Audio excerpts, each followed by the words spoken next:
Coming to you from the last video store in the universe, it's Binge Movies 166. I'm Jason. This is the show that ranks and eliminates movies to determine which ones are most worthy of preservation for all time, even beyond the end times. On this episode, we rank the top grossing movies of 2004, 10 through 6. I'm here with somebody who travels in similar circles as me, but our circles have never intersected. Are you ready to intersect?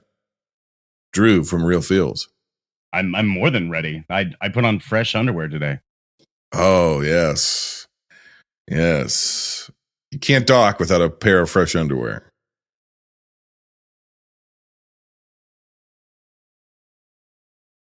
I've stunned you into silence already. You have.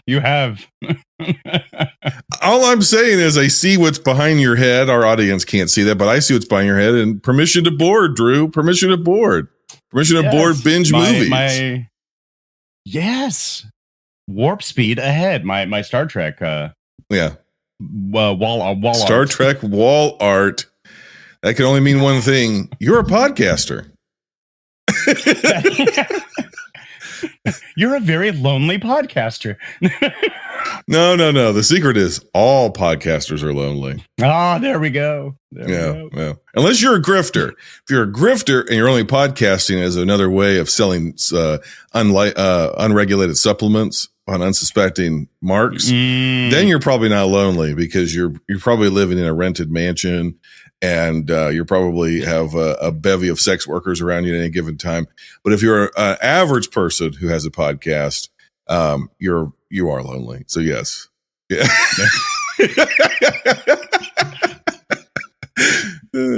that reminds me when I was about like 18, I had a buddy come over and we were going to be practicing callbacks and shout outs for the Rocky Horror Picture Show.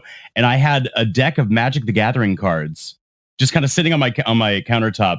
And he walked in and he saw that and he picked it up and I'm like, "Oh, it's Magic. Do you play Magic?" And he's all like, Yeah. And he kind of like thumbed through it and he said like, "This says you're a level 34 virgin." All right. Here we go. No, you just spiraled through. You're like, you were getting ready for a Rocky Horror Picture Show. I know. And a guy saw my Magic the Gathering cards. Drew, you're a podcaster. One of us. Gooble gobble. One of us. Gobble. Yeah. I'm going to task you with something, Drew, at the end of this. And if I don't forget, so please remind me by the end of this episode what I'd like you to do for me. It's a big ask. Okay. But I think you can handle it. I think you're up to the task. All right. So the movies we're talking about this week are Ocean's 12, Shark Tale, Troy, Meet the Fockers, The Day After Tomorrow. When did Hollywood collapse? Was it 2000, 2002, 2003, 2004? Because I've been doing the top grossing movies of the 2000s. And I've been following along. Now I remember why nobody has, other than Lord of the Rings, very much nostalgia for this era of film history. And I've always said, and I didn't create this. It's kind of a widespread thought process, but like if you go to the early part of just about any decade in Hollywood history, whether it's the 30s, 40s, 50s, 60s, 70s, 80s, 90s, like the first few years of that decade, nobody knows what the fuck they're doing. The movies are just like, that's a movie. Okay. All right. And there's always outliers. There's always diamonds in the rough or outliers or instant classics. They're testing the waters. Yes. Really. And I don't know why. It's around those decade shifts because those are arbitrary numbers. Like what's the difference between 1989 and 1990? I don't know. It was the Gregorian calendar shifted. That's all it is. But it seems to be that Hollywood kind of always loses its way at the start of a decade. And we, of course, are in now 2024. We're in the start of another decade. And it seems as if we are going through this again, where now we're seeing superhero fatigue and the collapse of the superhero movie and maybe the collapse of the blockbuster. We are here again at the start of another decade where people are like, we don't know how to make movies anymore. In 2000 to, I'm going to guess minimum 2005, maybe 2008, which is pretty much the whole decade. at that point. I don't know that people knew how to make movies anymore. You can feel free to disagree. Feel free to disagree. No. I don't think it's a sense of disagreeing. I think it's where you have the hype of something that did really, really well early on in the decade. And even though if you take something like the 80s where it was constant like weirdness and let's try this, and even at the tail end of the 80s, you're still having weirdness that almost works. But when the 90s hit, they're like, let's have a shift. Let's leave this behind. Yeah. And let's try something new. And even now in the early 2000s, you had like really successful things happen early on. And though like 2003, but now like 2004, 2005, they try it again and they realize it's not going to like slowly coast down. It's going to drop. And I think some of the ideas that might seem really neat, it's a one and done. And that's where it should have started. How many core Lord of the Rings cast members are on this week? In a movie this week. I mean, there's so many. Orlando Bloom, obviously he's got pirates at the same time. Orlando Bloom shows up. Ian Holm shows up. There's like, all of a sudden you start seeing, okay, even with Troy, it's like, okay, it's a epic. It's obviously based on the Iliad and in kind of history, sort of, but it's obviously still kind of trying to be Lord of the Rings, even though it's not fantasy, but it's definitely like that movie got greenlit because of Gladiator and Lord of the Rings, right? Like that just seems evident. Oh, no, yeah, 100%, 100%. And you do try to get this aspect of like, not so much Fellowship, but definitely Two Towers, especially when the Rohirrim is coming up over the hill to save Helm's Deep. That is the massive expanse of Troy landing on the beach, and you're all like, let's see the numbers, let's see that CGI size go further and further in the distance. But yeah, it's these epics that, I mean, they still continued on. Like, I mean, Gladiator, Troy, The Immortal, The Eagle, like you have these little epics that continued on, and it's neat. I don't get me wrong, I love like historical epics and historical battles and things and such, but if it's not, I don't know, if it's not going to kind of hit the mark, and if you're going to kind of deviate so far from either history or even in the case of Troy, sometimes with mythology, I don't know. I think some folks are going to notice, and it's going to dissuade them from not trying to, I don't know, maybe get a friend. Well, we'll get deeper into Troy itself a little later in the show. But yeah, I just thought 2003 was not good, right? That was not, I did not like that movie year. There were good movies, but as far as like the top grossing movies, man, this is none of this is what I remember it to be, really. And then I was actually looking at the top grossing films like for 2003 and 2004, and one stuck out, and I was like, oh, I don't even remember that being like the top grossing. I understand why it's top grossing, but I did not remember it being there, and I think you might know what I'm talking about.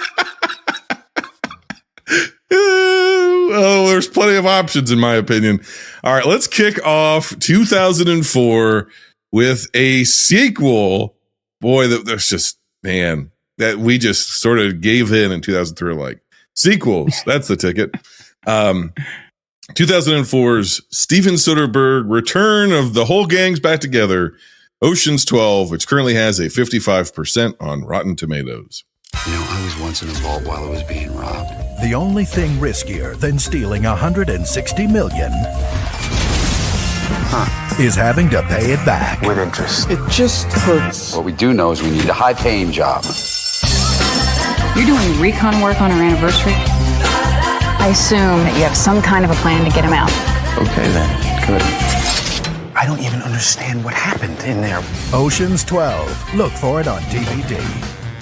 Ocean's 12 was directed by Steven Soderbergh. It was written by George Nolfi.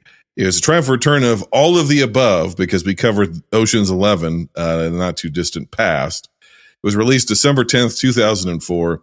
On a budget of $110 million, it made $362.9 million.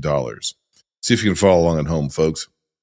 After ripping off a crook, a gang of con men has to commit a heist to get back what they stole, but a burglar keeps beating them to the punch to impress a legendary thief. This is the only heist movie that made me realize that Eddie Gordo from Tekken was really the treasure all along. One of us. The highest praise that I can give any film is that when I'm watching it, I do not write a single note.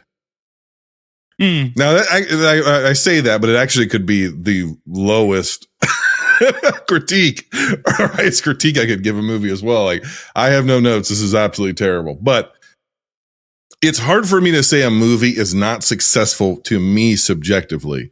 If the entire time I'm watching it, I'm actually engrossed in the movie. I'm not thinking about the mechanics, the production, the script, the on-set milieu that created the final product. I'm not thinking about the corporate interests and shareholders who had input and all that sort of stuff. If I'm actually just looking at the vistas, I'm just looking at the environment, I'm just looking at the scenes and enjoying them and engrossed in the story, it's very hard for me to say that it's a bad movie. So for me, subjectively. And I have no notes on Ocean's 12. I came to the series way later than anybody else. I saw the original, not the original, but I saw Ocean's 11, obviously the remake. And when it first came out, and it was okay, whatever, and it was fleeting, and it left my mind, and I never really followed along with the series. And then years and years later, after people stopped giving a shit about these movies, they were kind of just always on TV for a while. And so I think they had like the trilogy like in a marathon or something. I was like, I'll just watch it. Because what else am I doing on a Sunday, right? And the movie plays, and it goes in the next one, which would be Ocean's 12, and it goes in the next one. And I enjoyed the entire experience. And very quickly, these movies have become like some of my favorite like hangout movies. I don't really care about the plots. I don't really care what they're trying to do. Some of it's cool. I'm like, oh, that's cool. That's really cool. But just this ensemble, this weird ensemble they put together in beautiful subtropical European climates or subtropical American climates in the case of Vegas. I just watch it. I enjoy what they're doing. And I totally missed the bandwagon of everybody saying that this movie was a disappointing sequel. It jumped the shark with the Julia Roberts being Julia Roberts, Tess playing Julia Roberts. And I totally missed all of that conversation. And I just came to it as honestly as you can and enjoyed these movies. And I was worried now that I'm coming back to it with a more critical eye for this show, that I would enjoy it. But it's 2 hours and 6 minutes of pure entertainment to me. It feels like I'm going on vacation. And I have no notes. It's not a perfect movie. I wouldn't even say it's a great movie. I think it's a borderline. If I was, it's an okay movie, but somehow it overcomes its okayness by pure charisma. Yeah. And it's not as good as Ocean's 11 from a movie standpoint, but it's just great to hang out with these people again. I would agree. I think you have the aspect of, from back in the day, you have like the Magnificent Seven quality of this film, where you are getting a hodgepodge group of really nobodies, but anybody's. Yeah. And you are making this work, because when you have the ensemble cast that works for a film like this, it speaks to everybody. You don't necessarily speak to just, person A and they love everybody in the group. No, because B is going to identify with, the computer guy. Yep. You're going to have like me. I love watching Saul getting into all of his characters, right? And becoming the doctor, or like sweating through his suit in Ocean's 11, and you start to really kind of appreciate the fact that they're taking on characters. You are watching them become something different. Each of them is a piece of that puzzle. Yes. And that's what I love. And I love also, like, you're also learning a little bit about the heist, like, lifestyle and history. Like, when they're back at the warehouse after everything goes awry, and they're like, well, I mean, we could do Patty Whack. No, we don't have enough people. What about little dog Sue? Well, we don't have a tiger, nor do we have a calzone. You can't make this work. Like, I mean, like, right. You're getting all of these little like names for different heist like the things. Sting. Like, it's like right. It's hilarious that way. And there is a charm about it, and you have a charm with all the different characters. I think the only thing that was kind of to its downfall was that like now it's, and you see it in other films as well, kind of like with Now You See Me and Now You See Me Too, where like they did great in the first one, but now in the second one, someone's trying to beat them at their own game. Yeah. And it's not that it becomes a bad thing, but it is something where you do notice you're like, okay, this is kind of getting played. I'm still having fun, but it's getting played. Yeah, I mean, it makes an interesting choice of like tying it back around to the Terry Benedict thing. And the thing about the Benedict stuff, on the one hand, I kind of appreciate the fact that like the first movie is they get away with it, like they outsmart him. And in a sense, though, the joy of that first movie is that the entire time they outsmarted the audience, right? Like the entire time is like, right. You were one of the marks sitting there. You thought you knew, the sleight of, sure. You thought you saw, nothing up the sleeves, but the whole thing was a sleight of hand, even towards the audience. I thought that's the genius of that first movie. And so the idea then of him sort of course, he's not going to let this go. And of course, like even Tess is like, you got your insurance money. Like you didn't really lose anything, but he lost his pride. He lost his dignity. Right. It's the principle. He lost power. Yeah. He lost her. Yeah. He didn't really care about her. That was the whole point. He cared about the money, but he lost her. And so it's like he lost face. And so he's got to get his revenge or whatever. And so like, I think that's a great setup for the second movie.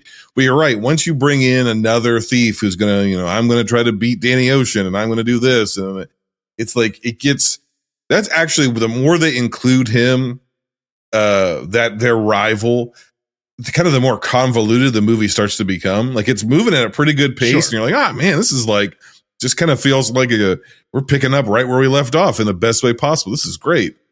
And then, then we get more and more involved in like his shenanigans and what he's doing. And I'm like, I don't really give a shit here. Yeah. I mean, when he goes to confront every single one of the people, I do love like all their faces where like he shows up to the wedding and they're just like, oh yeah. See, all of that is great. That montage of Benedict finding each and every one of them. Yeah. It's incredible. Yeah.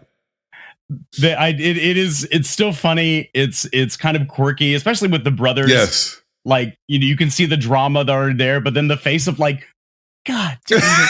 and then Saul still working his magic is all like, oh, I'm sorry, sir, there's a problem with your credit card. Oh, Mr. Benedict. Oh, he's an old guy. And like inside, he's just like shit. Yep.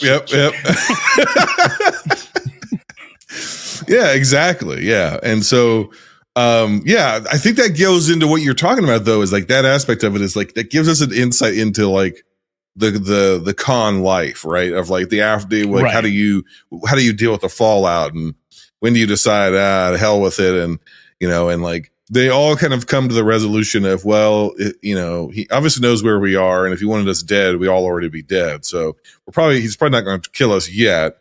So how do we get ourselves out of this? I think that's a really good inciting incident.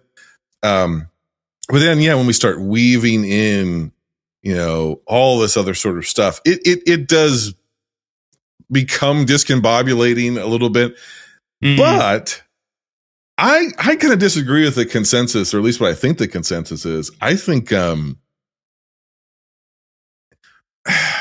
torn about it. It doesn't live up to what the bit could have been. No, I agree. But Julia Roberts, being Julia Roberts, is a really clever stroke. It makes me laugh now, but also now kind of recently with seeing more video updates of Bruce. So it's really nice to see Bruce actually acting and like, and like watching Bruce and you're like, oh, okay, good. Oh, you're still you. That's so yes. I thought the exact same thing where I was like, because I forgot that he was the opposite in the scene and he showed up and it's, and even prior to us being aware of his illness, even prior to his diagnosis, like later in this decade, later in the 2000s, he kind of starts sleepwalking through. He's not here, even though he's playing himself. He brings that unique Bruce Willis charm to the screen even here. And so it works, and it was very heartwarming to see not just him kind of healthy, but also him trying, Sure. But the thing is like, it's essentially after a while, just kind of one joke. It never lives up to the height of how they didn't get the level of comedy and intrigue out of it. I think you could have, you know what I mean? And I think a lot of like when you finally see exactly how, and now I can't think of his name, but the guy who's one-upping them, the Fox. Yeah, the Fox, yeah. So you don't necessarily see exactly, or at least I don't remember, how he's getting that step ahead. We know that he's like observing and he has film on them, and we know that like he has an inside, source. That's a for good this. point. But like, how does he know which warehouse it is? How does he find that? Like, I mean, there's the way that you can understand, like, you have, back alley, like, source materials, and you can find where people are. That's fine. But how? Like, if you're going to set it up that he is better, I want to see him. That's a really good point. Yeah. That's a really good point, because part of the joy of this particular series of films is we're not just going to do the thing. We're going to show you how we did it. And they never show us how he does stuff. He just does it. Right. Yeah, you're right. And so it's like, yes. Because even if it's implausible, like we're raising the pylons, of a building, in Italy, it like, that's ridiculous, but they show you how they do it. Right. And so it's like, yeah, if he's going to be better than them, even if it's in the third act, we need a curtain reveal of, and that's how he was beating them. But this is how they were actually beating him. And we get that part of it. We get the part of it like, oh no, the whole thing was a rope-a-dope against him. And that stuff's cool. But we never see how he gets the best of them. You're right. And that would have added some enjoyment. Yeah. You probably would have had to have done that earlier in the movie. In the second act and in the third act, you reveal, oh, well, here's how we outdid what you did to outdo us. I think it's a lot. There's a lot of moments where it's the gotcha kind of thing in the movie where, like, oh, they've all been arrested. Oh, I'm sorry. It's just Matt Damon's parents. Oh, but we got the stuff out of the safe. Oh, well, we tilted the house. Oh, but it's not really this actual egg. Oh, you got the fake one. It's a lot of this kind of like tug and giving back and forth where it's enjoyable, but it's almost like, to go back to like, Return of the King. It's like, the movie fades and you're like, yes, brilliant. Oh, there's more. Oh, that's great. Oh, there's more. You're right. Yes. Yeah. I love the twist on them being arrested in that whole scene, and like, because since the first movie, it's always been about his like parents. Well, you're not going to tell my parents, exactly. are you? Like, you're not going to do this and that, because then you kind of realize like, oh, they're just as shady as their kid. But you also realize that it's the parenting of like, we know what you're doing, son, but we need to keep government face. Well, it's just the idea that they're proud of him for being, they're grifters, and they're proud of him for being a grifter, but he's like trying to make a name for himself, and so it's like he's in the shadow, like he's a con man in the shadow of his con parents. Like and Damon is pitch perfect of like how he's just kind of like just desperate enough, like he's so wanting that approval, and then just to have like, it's the sort of like desperate need for approval that somebody who has been constantly pampered in their parents' love has, where you think if you shower your child with love, that's going to make them a more secure person. But he's like, it's like, well, he has an attitude that kids sometimes get, where it's like, well, of course you say that, 'cause you're my mom. You have to say I'm smart. You have to say I'm good looking. You have to say whatever. I want somebody outside to validate me. And he carries that in his performance in all of these movies. And it's pretty great. It's almost a little bit of like DiCaprio and Catch Me If You Can. Yes. Where Walken is coming into the bar and he's all like, "Where are you going to tonight?" Where's my son going? Bahamas? It's like I'm gonna be proud of you. It's all like, but but you're not that little mouse churning the cream. Right. Yeah, exactly. Yeah. What is Brad Pitt's worst performance? I don't think it's this movie. Oh my gosh. No. I wouldn't say it's this movie. God, I don't know. I would need to really kind of look through. For the longest time, I wasn't a huge fan. I think the first time I watched 12 Monkeys, because I'm all like, okay, we get it, you're crazy, but you're tipping the crazy. I don't like that movie. That's the funniest thing is I haven't watched it since the 90s, and I don't think I'm ever going to go back. I haven't watched it in a long time, and it's mainly been because of Brad Pitt's over the top kind of kookiness, and all the while again with Bruce, it's just dude, he's just trying to save the world. Right. Many moons ago, I posed the question on social media, and what is Brad Pitt's worst performance? And a listener named James Wallace said it was Meet Joe Black, in particular the scene where he does Jamaican patois, and that's a rough scene. And Pete from Middle Class Film Class said probably not his worst, but his least liked Brad Pitt performance was him in Cool World. Cool World is fucking abysmal. Cool World, I do not like, but I have now watched so many times because I reviewed it on another friend's show, and then I had to watch and review it again. And now I've come to a point where I'm like, okay, it's Cool World. I get it. No. That everything about Cool World drives me up a fucking wall. I hate Cool World. I think more so, and I'll make a point of this when we talk about Shark Tale. I really appreciate certain things where it's in the background, and you can really like some actual aspects that are not the acting. Where in Cool World, you look in the background, you're like, that's a really neat painting. That is a nice backdrop. The style and the color is all neat. But then people start acting, and then you have rotating gifs of background characters. Oh yeah. Oh, just, doing the exact same thing. And not only that, they take the random cell animation and they'll slap the cell on top of the actors. So there's cartoons that the proportions aren't right, and the ratios aren't right, and the angles aren't right. And all of a sudden you have cartoons floating in midair that are just cycling through 3 sheets of cell animation. And you're like, what the hell is this? Why is this on the screen right now? No explanation. It's a fucking mess. It's a fucking mess of a movie.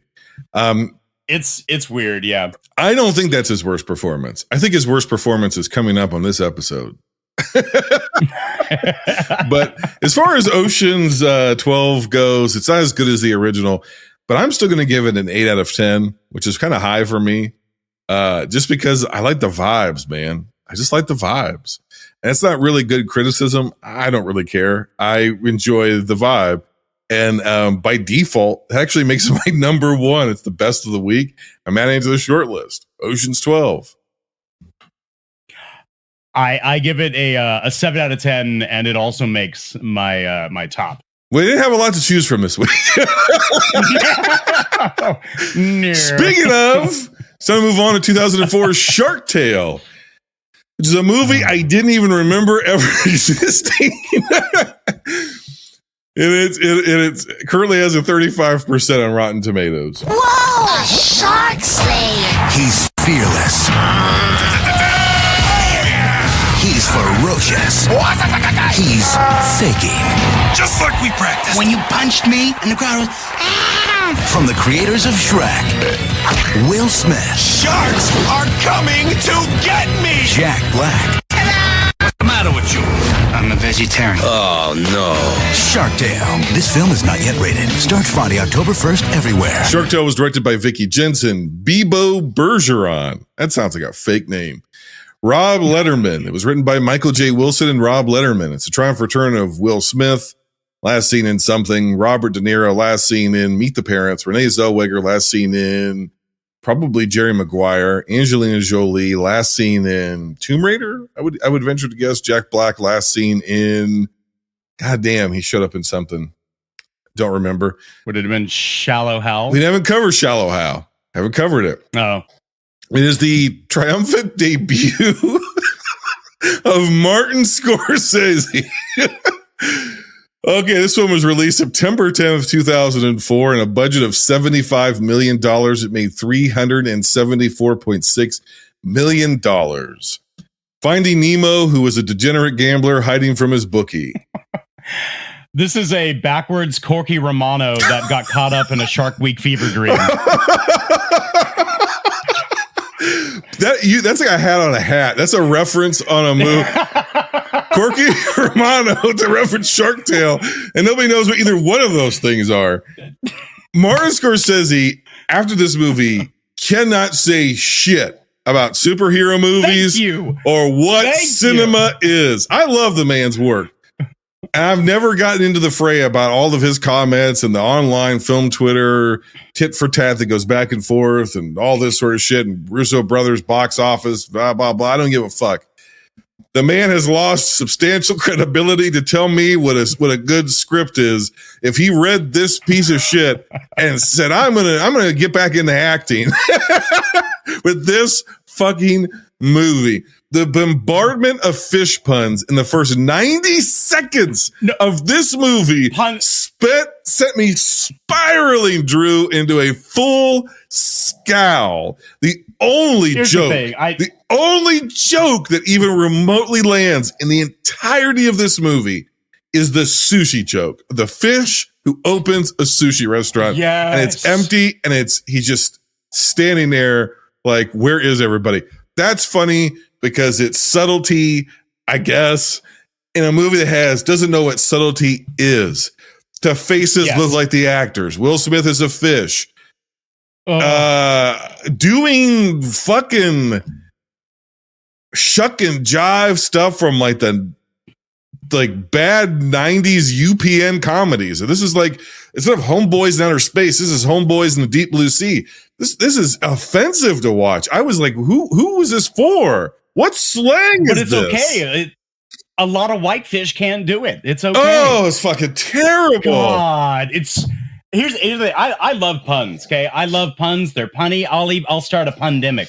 But there is so much in this movie where it's all like, "Hi, I'm Katie Current," and I'm like, "Oh, that's cute." Okay, do we need to continue it? Yeah, we got to do. Give me some high fin, low fin, like crispy kelp, and it's no, they point to the puns though. That's the thing. They don't just lay the puns out there. They go crispy kelp, and like Will Smith as a fish is going, get it, kelp, get it, and I'm like, what do you mean? I get it? This is your world. It shouldn't be a pun to you, motherfucker. It's a pun to me. You don't know that we have Krispy Kreme. What in the world? I love that apparently like the entire city shuts down when a shark is in the vicinity. Yeah. Like what? No, this is not okay. And then for me, it's a lot. Like I said, it's the background jokes, like the sushi joint, like the fact when Lenny gets thrown through a billboard, it makes the outline of the Jaws poster. That's funny. When the octopus assistant to Don De Niro shark starts pouring him tea, and it like doesn't even make the cup; it floats up out and dissipates. See, that shit makes me laugh. Because that's background. Yes. Humor. That's where like you're actually thinking of like, okay, they can still hear De Niro talk, but I'm paying attention to this. Or like when Peter Falk is, standing there as the old shark and he farts. And I'm like, I'm loving this, but I think this is one of the worst scripts of an animated movie that we've reviewed in the history of binge movies. And it's especially odd because this is a movie for children. And it's about degenerate gambling, domestic violence, involuntary homicide, dated racial references. The humor of this movie can boil down to like bad Def Comedy Jam shit where it was like, that's been parodied, where it's like, white people eat their sandwich like this. black people be eating their sandwich like this. Bah, bah, bah. That's what it is. It is like 2 hours of that. I'm like, what the fuck? I'm very confused with how the conversation went, where they wanted to make the fish, the jellyfish, some of the killer whales, make them look specifically like the actors, Yes. or even like a caricature of them, so over the top to make them resemble them. Now, I will acknowledge the almost like squinty eyed quality of Renee Zellweger pre-surgery. I find that cute. It was cute. I'm like, oh, that actually looks like Renee Zellweger. And then, like, oh, the eyes on Angelina Jolie, like I can tell that's Angelina Jolie, and the smile. And then you look at Will Smith and you're like, Jesus. That Will Smith, that fish, he be clowning. Oh, it's horrible. That face is fucking terrifying. It's pretty. Also, can we get into the subtext of Lenny as having like species dysphoria? Like the implication there is definitely like that maybe he's trans. It's trans species. I mean, I don't know if it's that, or he, like, the fact that he says like he's a vegetarian, but I'm trying to think when did we, like, I mean, if they had shown like maybe like a flashback moment where it was too violent for him to kill something because he watched his dad tear some other fish up and that caused it. But for him to just be all like, no, I'm okay, Dad. Eat the shrimp. No, it's fine. Right. Like, I don't know. There was not enough information for him to go but De Niro goes like, I don't care how you identify or how you dress. You're still my son at the end. Like, that's the turnaround is like, and I'm like, what do you mean don't care how he dresses? He's a fucking shark. What is the implication here? Yeah. Like no. I get you. Yeah, to your point, I don't think they ever really nailed down. No. Like the story is really, if we're being honest, it's really Lenny's story, right?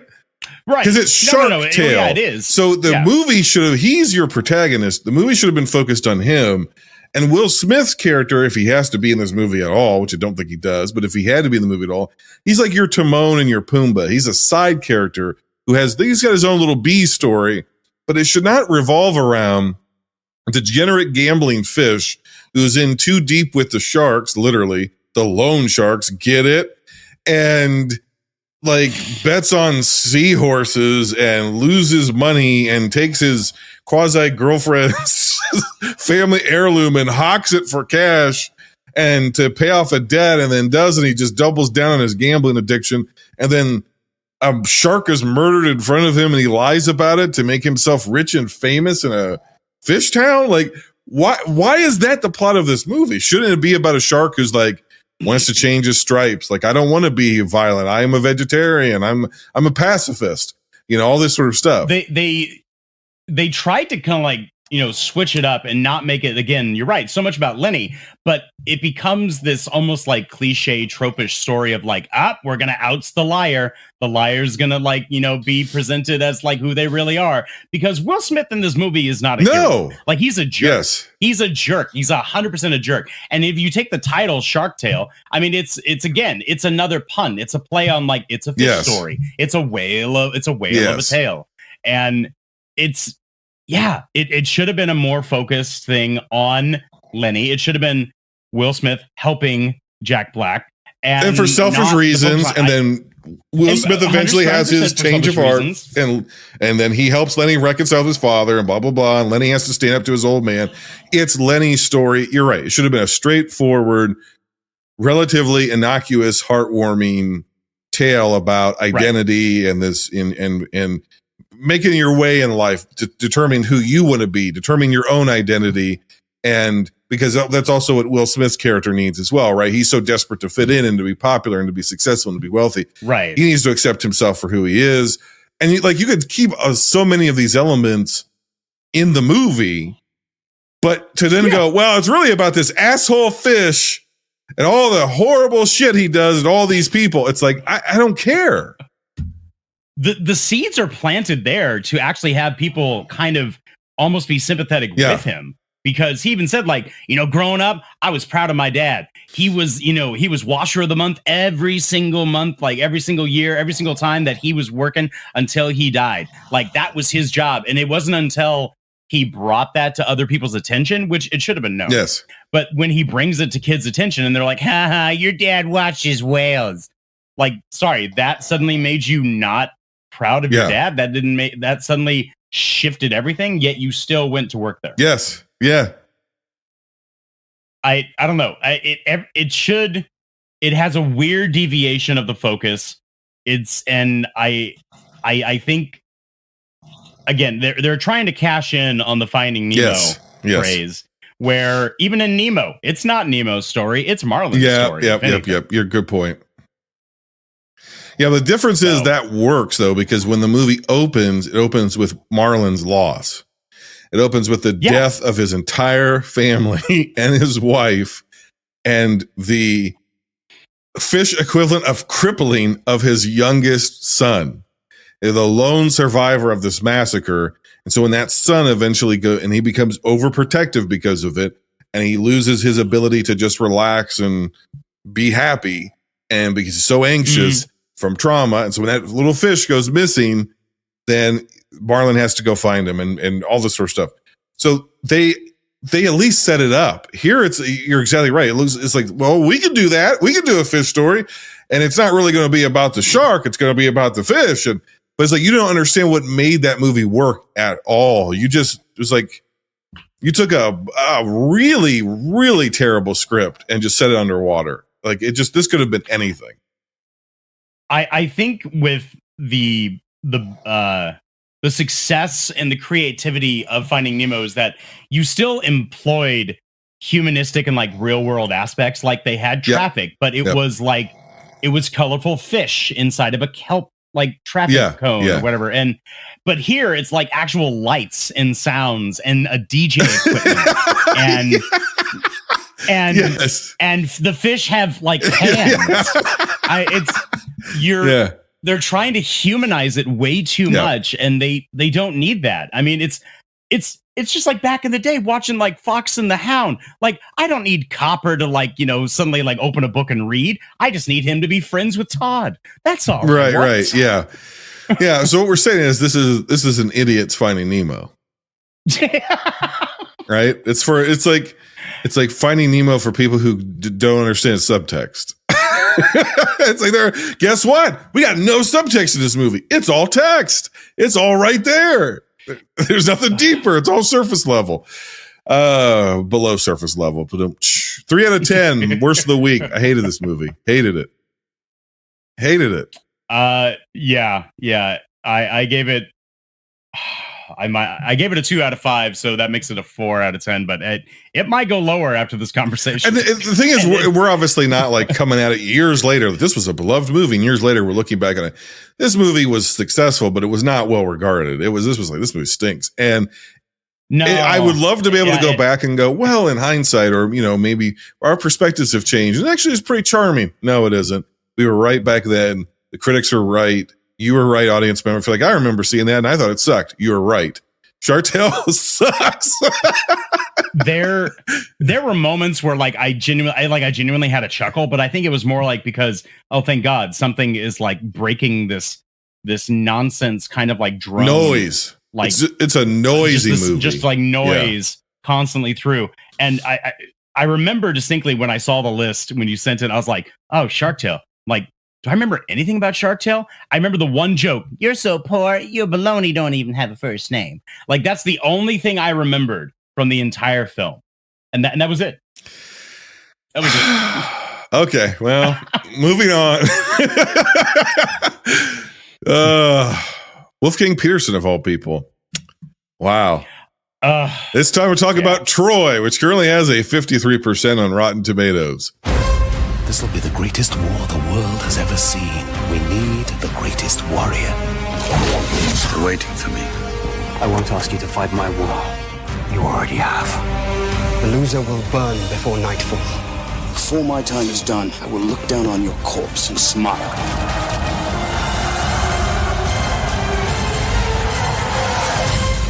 Troy, a Wolfgang Peterson film. This film is not yet rated.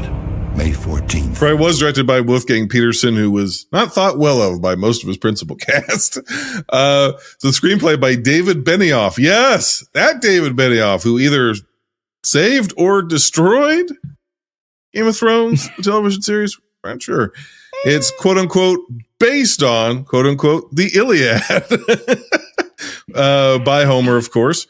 It's a triumphant return of Brendan Gleeson, last seen in Mission Impossible 2, not Men in Black 2. Eric Bana, last seen in Finding Nemo, or ironically. Orlando Bloom, last seen in Pirates of the Caribbean. Diane Kruger, last seen in Glorious Bastards. Brian Cox, last seen in X2. Sean Bean, last seen in Fellowship. Rose Byrne, last seen in X-Men Apocalypse. Peter O'Toole, who hated Wolfgang Peterson, last seen in Lawrence of Arabia. Garrett Hedlund, last seen in Tron Legacy. The film was released May 14th, 2023, on a budget of $175 to $185 million. This film made $497.4 million at the worldwide box office. Homer's Iliad minus all the good parts. Watch the Trojan War like never before, with Brad Pitt making an ass out of himself, showing his ass, and waging war over a piece of ass. That's great. It's true. As I was watching this movie, I recognize there's two generations of actors at this time in this film, and arguably maybe three, but there's really two main generations of actors, and subsequently two tiers of actors. You have John Shrapnel, you have Brian Cox, you have Brendan Gleeson, who are acting. And then you have Eric Bana and Orlando Bloom, who are acting. Nothing against those men. I've seen them in other things and they're pretty good. But the trifecta of Eric Bana, Orlando Bloom, and unfortunately Brad Pitt in this movie, they stink in this film. Orlando Bloom is dreadful in this film. Eric Bana is not that far behind him. And somehow still, Brad Pitt is worse than both of them. I've never seen this movie. I never watched it, had no interest in seeing it. But I thought, okay, again, here's something. I remember this coming out. It's constantly streaming. So I'm like, okay, whatever, sword and sandals, kind of the Iliad. This could be interesting. Let's see what we've got here. And, at least, maybe the battle sequences at least will be interesting, And no, this movie just stinks. I mean, there's just no other way around it. And then I look at the females of the cast, and I'm going, is this a cast list, at least on the female side, but even on some of the male side, of people who almost made it, of people who were almost the next big thing? We have Rose Byrne, Saffron Burrows, Diane Kruger, and Garrett Hedlund. And I know Rose Byrne has had a career, but she did not have the career that we thought she was going to have, right? Saffron Burrows was supposed to be the next big thing, fucking disappeared. Now she does TV, but she went from being like, we're going to rocket her to the moon, to disappearing. Diane Kruger, kind of the same thing, right? These people have continued acting, but none of them rose to the level that we thought in 2004 they were going to, or at least the studios thought they were going to. And that is like the perfect summation of this movie, where it's like, it's a bunch of people, older actors, who are doing a pretty good job with the material they have. Then everyone beneath them is either terrible or forgettable. And the movie did not go on to esteem, it did not go on to gain an audience after this initial success. It did not go on to become a classic. It's just a movie that exists in the same way that Saffron Burrows is just an actress who exists. Like, she's nobody gives a shit about her anymore, and nobody gives a shit about this movie anymore. And the thing that was most shocking to me about the film, other than Brad Pitt, was James Horner's score is like intermediately very modern, at least for 2004. It feels very modern, epic Hollywood cinema. And all of a sudden there's this crashing in of like 1950s sword and sandal, boom, do, do, do, do, Ray Harryhausen. Yeah. Like, is this a 50s? Are we watching Spartacus? Are we watching Jason the Argonauts? Where the fuck? It's so inconsistent. Every single like almost like jut of brass needs to have like a horizon. Yes. Just in the background. So you can just like, I don't know. So the sound can carry you to the shore. At any moment, I'm expecting stop motion Cyclops to come over the hill or skeletons. Which would have made it or better. Skeletons to rise up on the ground because like, it's like, okay, this is Gladiator, kind of Lord of the Rings. James Horner's kind of doing the modern epic thing that we talked about. And all of a sudden it's like, and now from my childhood, boom, boom, boom, boom. Like, is King Kong showing up? What the hell is this? I got one piece of enjoyment, Drew, out of this entire movie. You want to know what it is? There's a scene. I could not fucking believe it. Rose Byrne is laying dickmatized. The morning after, she's got one leg. They go to bed. We see Brad Pitt's ass, which is fine.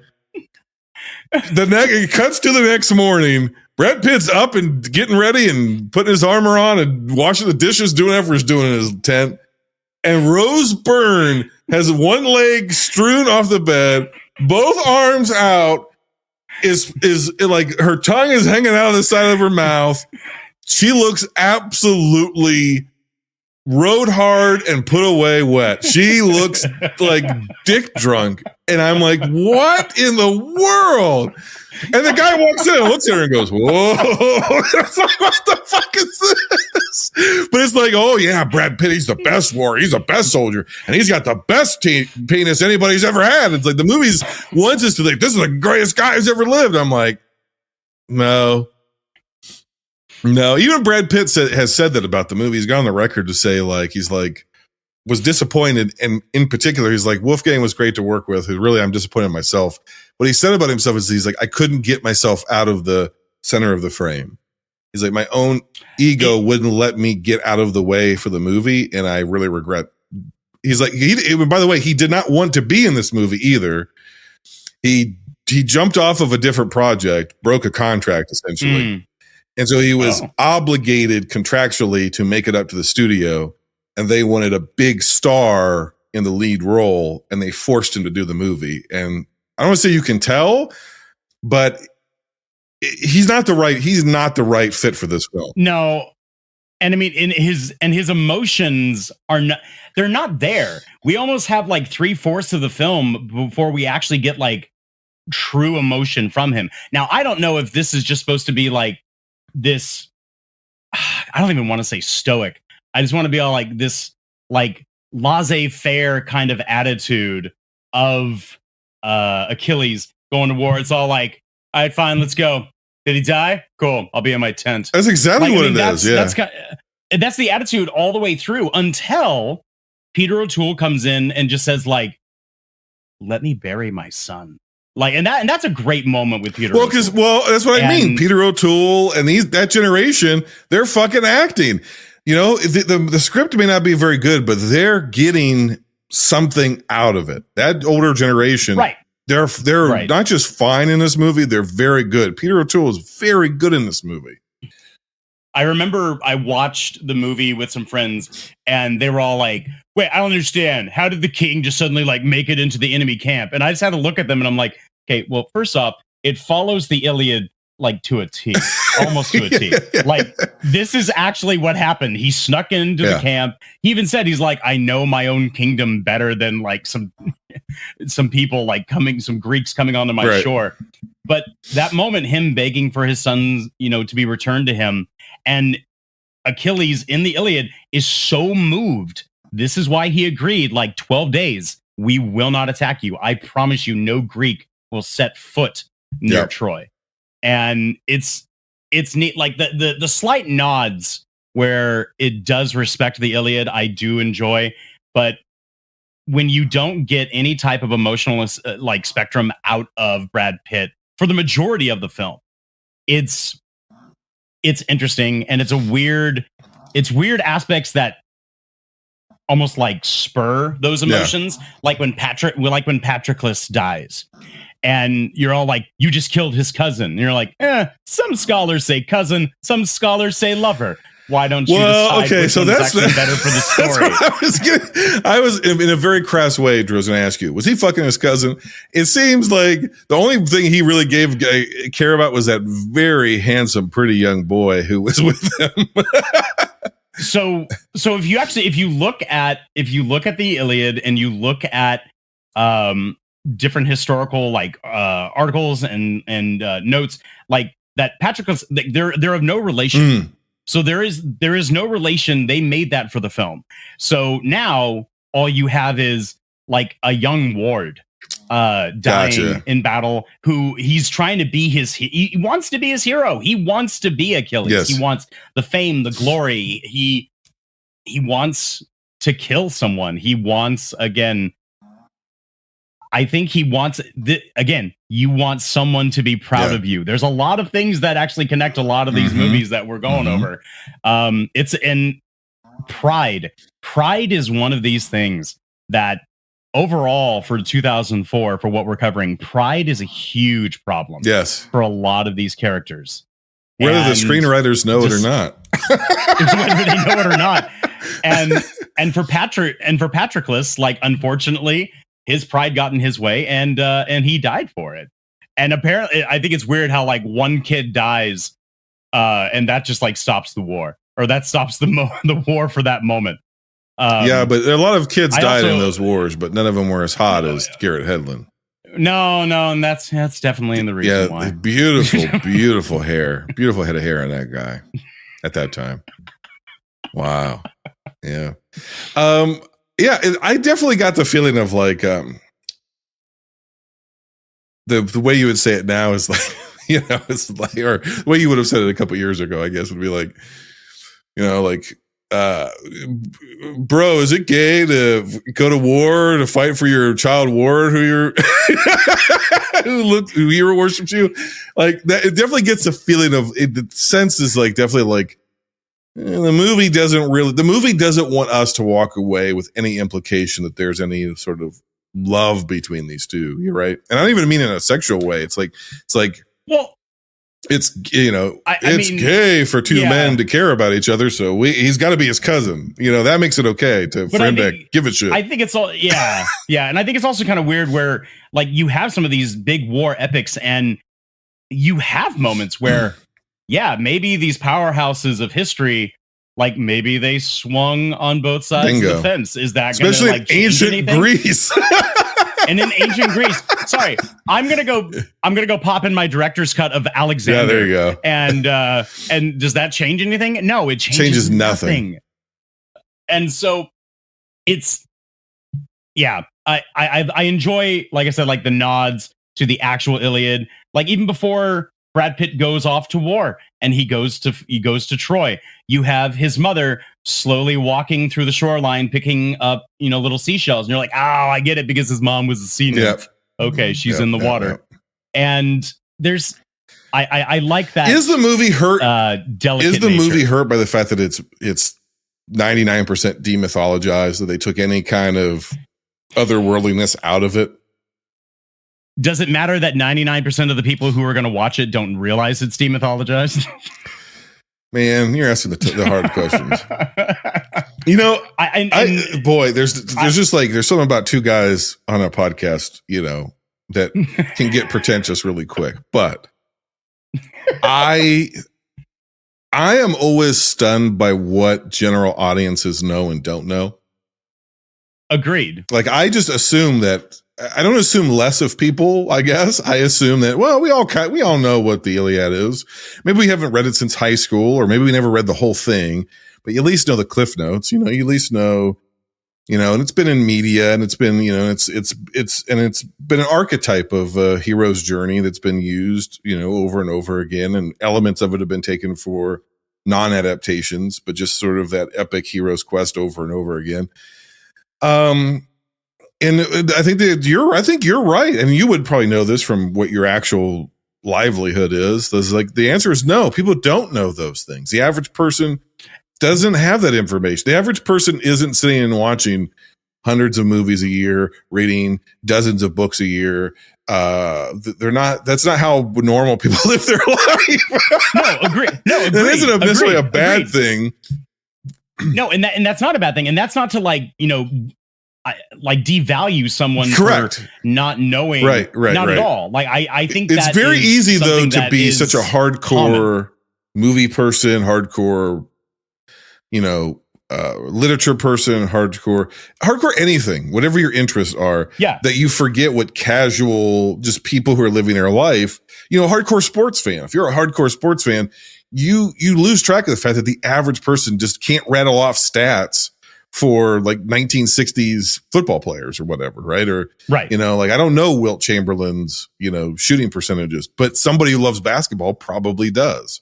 So especially of a certain generation, and so yeah, so it's like I'm conflicted in that because me as somebody who whatever is a loser, I'm like where is the mythological aspect of this? Here's why I'm thinking that. We said at the beginning, this movie is greenlit because of the Lord of the Rings, which is high fantasy. Especially, we've credited on this show, the Lord of the Rings, of really turning the tide, no pun intended, of allowing general audiences. I think it's a combination, 1-2 punch of that and Harry Potter, that really shifted where high fantasy was kind of the thing for theater kids to it being mainstream. To now you could be anybody and want to be at Hogwarts. You could be anybody and know the deep lore of this, that, whatever. And you could be anybody and be into, elflings and this, that, whatever. And it spurred more normies, to use that term, to get into cosplay, to get into fantasy, to get into exploring more literature, to read more books, to do all this sort of stuff. It mainstreamed a big chunk of like the last outliers of nerd culture got sucked into the mainstream. Sure. So this movie is being made, I think, it's probably in development for much longer, but somebody was willing to put $150 million or $180 million behind it because the Lord of the Rings made $1 billion. But then the choice was made, let's take all the fantasy out of it. And that's odd, right? That's where it gets odd, because if you're trying to clone the success of, it's almost like the same thing we said with fucking Shark Tale. You're trying to clone the success of Finding Nemo, and you stripped everything story-wise out of Finding Nemo that connected with the culture.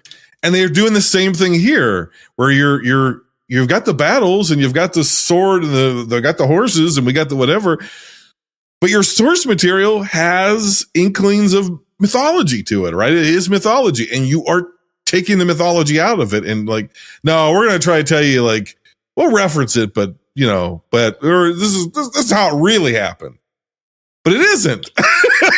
So why did they cut? Why was this decision made to make the movie this way? Do you have any guesses? No, I think they probably just wanted to literally kind of cash in on not so much the fantasy aspects of it, but more the epicness. Like, you want a big battle, we're going to give you a big battle. You want to see something bloody, we're going to give you something bloody. But even then, even after Troy, you had movies come out like The Immortals and Gods of Egypt. Gods of Egypt. 300. Right. Where they are bringing in like certain aspects of the mythos, and there's a little bit of magic and years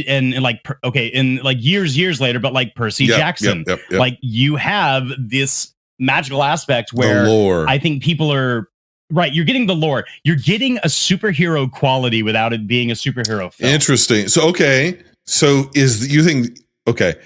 is that the difference? That by the time some of these later adaptations start coming out, now we're starting to see a resurgence in superhero movies. And so people are going, oh, well, we have something that's kind of, it's superhero adjacent, or we could make something and kind of make it a superhero film. You think that's what it is? Less than chasing Lord of the Rings?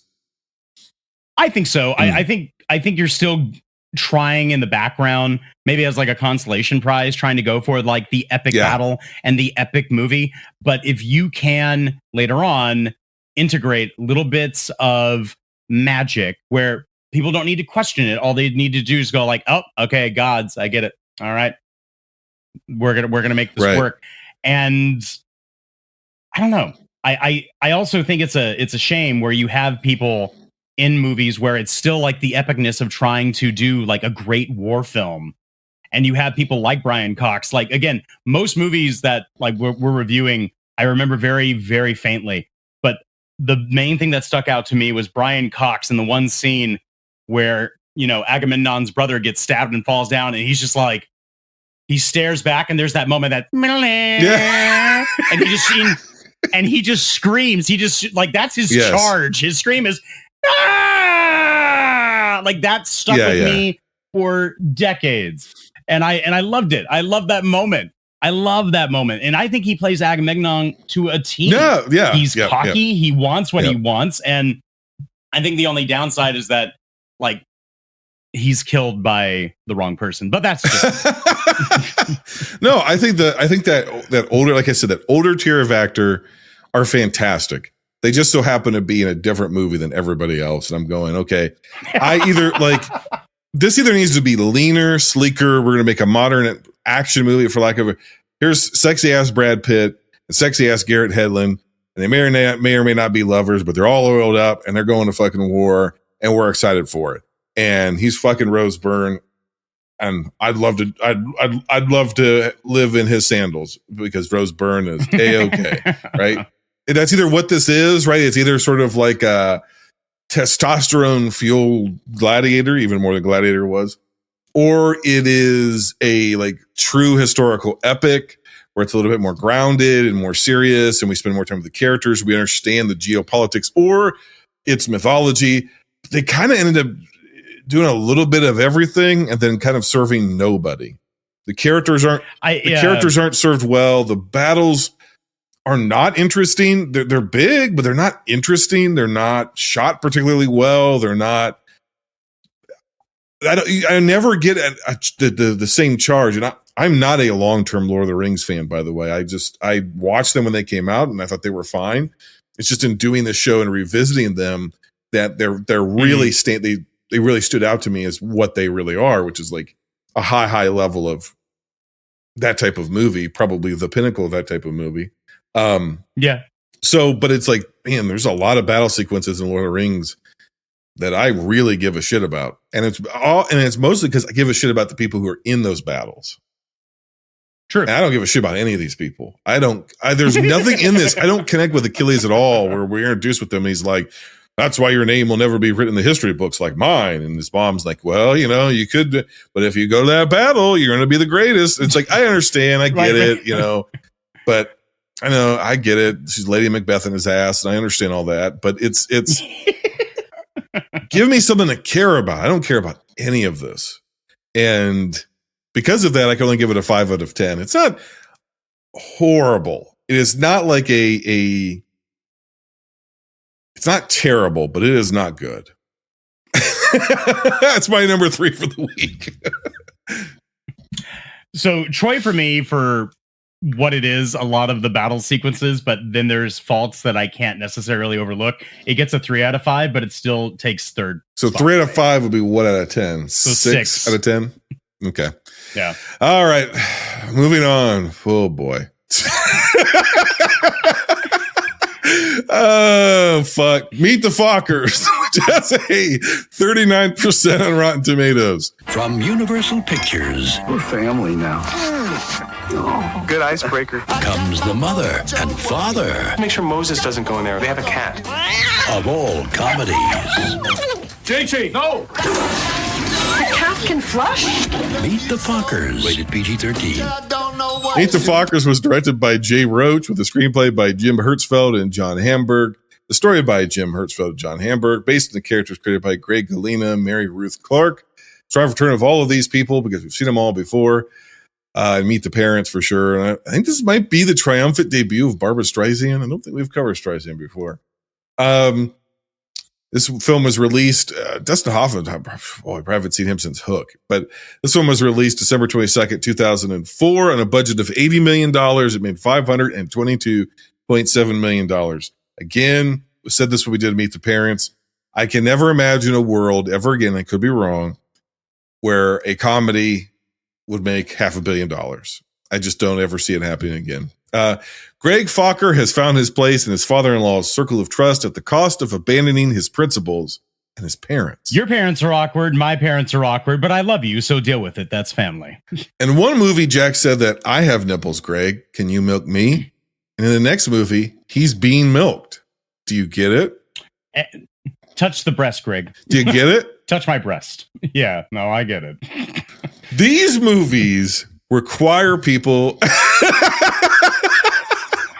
These movies require people to behave in ways no people would ever behave. Okay, let's start with a positive, because I do have a couple positives. I do sigh, but I will say I sighed, but I like this movie. Oh, Jesus, Drew. Okay, so positive number one is the idea of, let's start with the original. The idea of, what if you're meeting your significant other's parents? It's always an awkward thing. It's always a scary thing. It's always an intimidating thing. What if every possible bad thing that could happen for you to make a bad first impression happened to you, and every attempt to try to corral that just made it worse, infinitely worse. Yep. And it's kind of like it's sort of literalizing the way that oftentimes you feel when you are making a bad impression, right?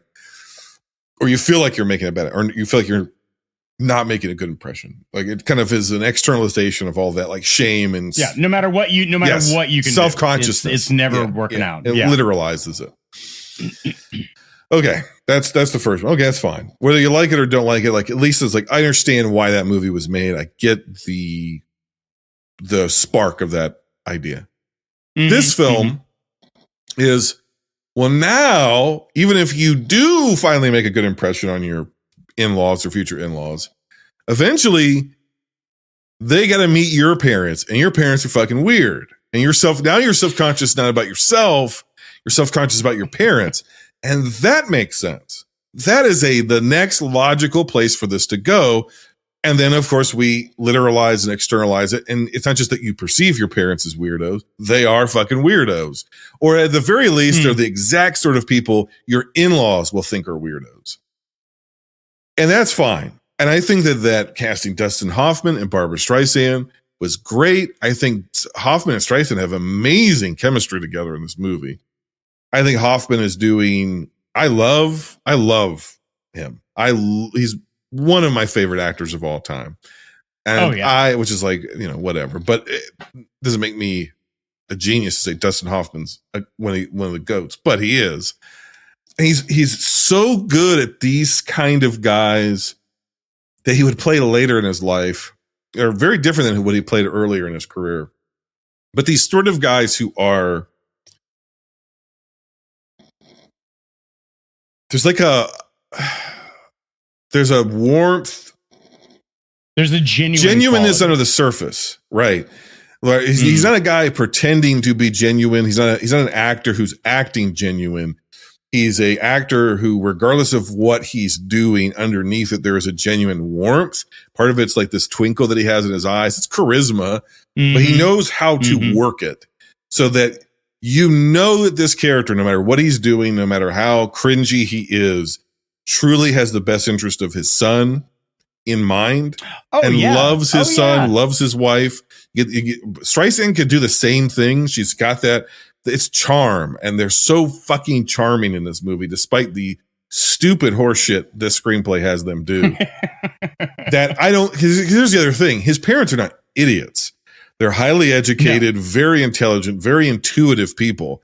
And what's interesting though is like what they do with his mom, and maybe it's because she's like with a therapist background, but Streisand does this thing where I don't know if it's in the script, but when Greg expresses himself to her about how, well, you're embarrassing me or this or whatever, or here's what I'm concerned about, she does pitch down. She will like modulate herself and go, okay, I hear you, honey, and whatever. And Hoffman doesn't really. And that's like an interesting contrast between them. And so it ends up where, as this thing gets crazier and crazier, Streisand starts to feel kind of more and more like a real person. And Hoffman starts, I don't know, it's just a subtle thing between them. No, I think you're right, because she's getting away from like the excitement of her day to day, and she needs to get a little bit more grounded with her future to be in-laws. So she gets away from her yoga group. She gets away from the nightly whipped cream play, and no cowboy hat. Cowboy hat is off the door. And when she has to be human, and I say that in like a delicate manner, but when she has to be more human, and she she's going to Pam and going like, well, you're practically glowing. Wink. Yeah. And then like, we should wear this in case, even if you get a little bloated, you can wear this. When she goes to Dina, and she's all like, oh, but Jack, he would love this thing. Like you get the ears. And then she does become more personal. Yes. And I think that is an endearing quality of Barbara as Roz in this role. But even Hoffman as Bernie, that twinkle, that sincerity when they unveil the wall of Gaylord. And he's just all like, there it is. And then like you just see De Niro going like, it's a wall of mediocrity to him. Yeah. Right, exactly. But him, he's all like, that's my son. Like, I mean, just that moment where you kind of look at him and you're all like, damn, he's like really proud of that. Like, I mean, it could be like a twig that Greg found and brought home. He's going to stick it on that wall because that's his kid. And I find that to be in a very endearing aspect of Hoffman in this role. Same. And so it's like, I look at this cast and I'm always kind of like, ambivalent towards Ben Stiller. He doesn't do anything for me. I don't find him funny. Never have. But I'm like, okay, you got Streisand, you got Hoffman, you've got obviously the returning players. Terry Polo is given nothing to do in this movie. She's not even a character anymore. But it's like everybody's game, everybody's here to play. De Niro's not sleepwalking through this movie. He's trying. We can't give them better stuff than this. Like, we can't give them better than like that baby knows how to sign poop. Ha ha ha, poop. It's like we're just, it's like low hanging fucking jokes. You have this ensemble of heavy hitters, and the best you can do is like put a tit on Robert De Niro and go, isn't it funny? No. He's a male nurse. Do you get it? Yeah. His name is Gay. Gay's funny. Male nurses are funny. It's like, no, it isn't. There's nothing funny. They try so much with humor that's supposed to be co-aligned with who the character is. So when you have Jack being like, CIA operative, everything needs to be like by the book and it works the way it should. This is why, it's a mold from, Pam's sister's breast. Like, this is because it's the boob that the kid knows. Like, sorry, any animal that you feed a bottle to doesn't know what nip is what.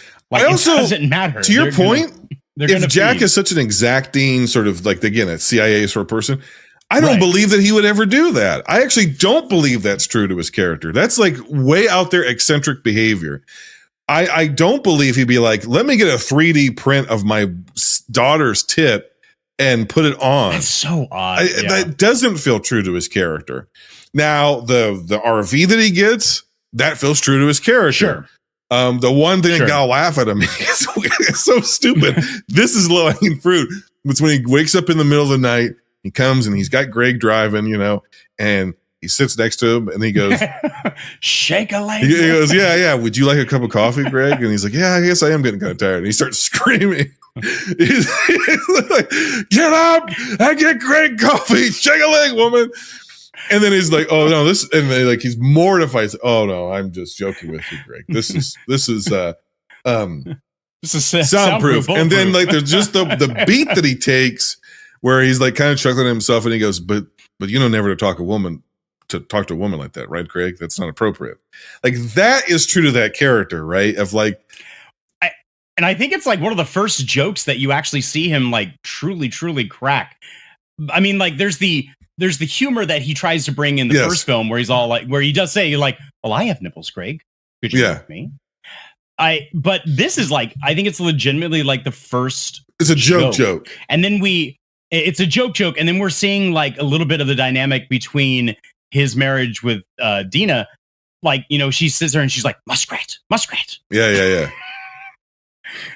Where it's odd. And for me, I think I got a little bit more into this movie than I probably should have, because I've been rewatching like all of Will and Grace. So seeing Blythe Danner, who plays Will's mother, I'm like, you're back. Okay. But you're right. Like it's a weird kind of relationship with the parents. But again, you have this juxtaposition between the two, which you're supposed to, I guess, expect and respect. But I think that one downfall to the film, because of the juxtaposition for the humor, you have a little too much shtick. That's maybe what I'm getting at, is it gets into shtick. Like, okay, the premise of him having sex with the housekeeper, losing his virginity to the housekeeper, could have been it could be funny. It reminds me of something almost like out of like the Birdcage or something. Like it's like so off kilter. But do I believe that Dustin Hoffman, who is an eccentric, and they give the character an out, because when he's doing capoeira, he's like, yeah, I got to do capoeira because I'm wound a little tight, right? And if I don't do exercise, I can go whatever. Like I can go too far with stuff. He's got too much energy. And so I guess that's the idea, is that he does have that competitive nature. He does have that, like, he is kind of too much, right? And they've built this life in this lagoon in the middle of nowhere in Florida where he can just kind of be an eccentric down there. Focker Isle. Yeah, he can just kind of be an eccentric down there and then just work off all of his, anxious energy or whatever. So then when the in-laws' arrival throws Bernie off, he ends up spiraling out of control. Okay, that's I can make that excuse for the character, but I do not believe that at the dinner where he's first meeting the other family, he's going to be like, well, I was just getting ready to tell them about the time you lost your virginity to the housekeeper. That is to the point where you're like, no, like what? Even if you have free and easy parents, and you have a mother like Roz who is very open, sex positive, you need to be honest about your sexual, sex positive. Like, I don't know any parent that would do that to and not kid. The parent, the parent who has a wall of honoring the kid and here's all of his trophies and his medals and his participation awards. That guy is not going to willfully publicly embarrass his child. That's where it's not consistent with the character. And I think that's you said it better than I did. Where, okay, you give me these characters, you're giving me Jackie, you give me Bernie, you give me Dina, you give me Roz, you give me all these characters. Okay, I believe these characters. The interaction between them could be really funny. And then in the middle, what you give me is shtick, where it's no longer consistent with who you've told me these characters are. It's just whatever's going to get the gross out gag or the whatever. Oh, here's his what's left from his circumcision, and we kept it, we preserved it. Oh, it's in the fondue.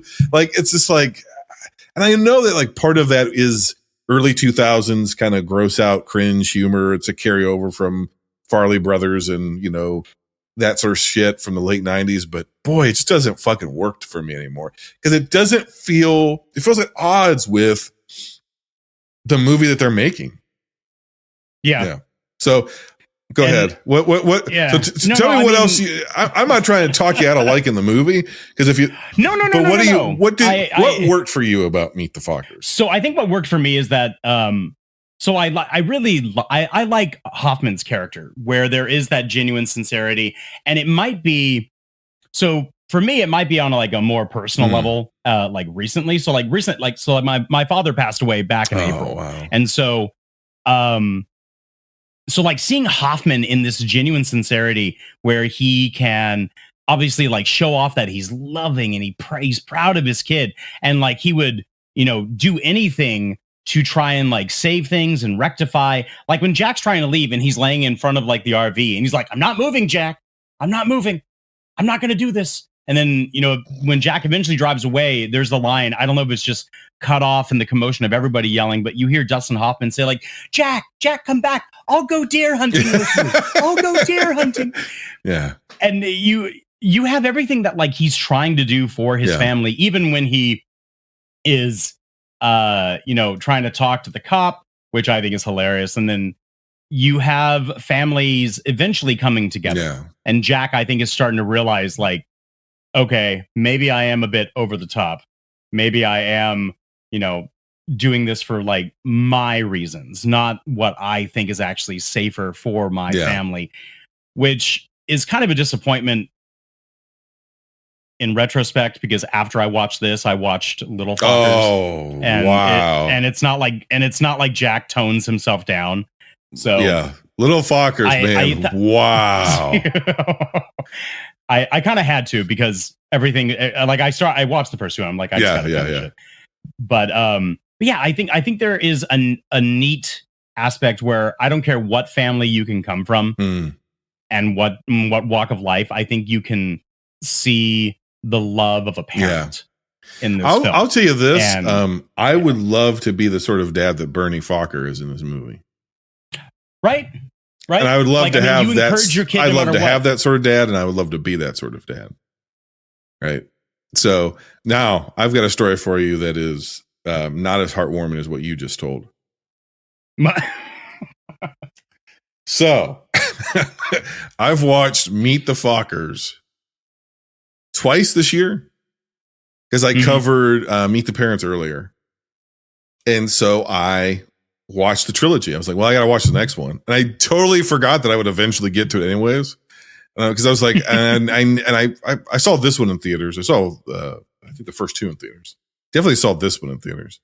And then the third one I never saw. And so I'm like, well, I might as well just fire up the third one. So I've seen the trilogy like you have this year.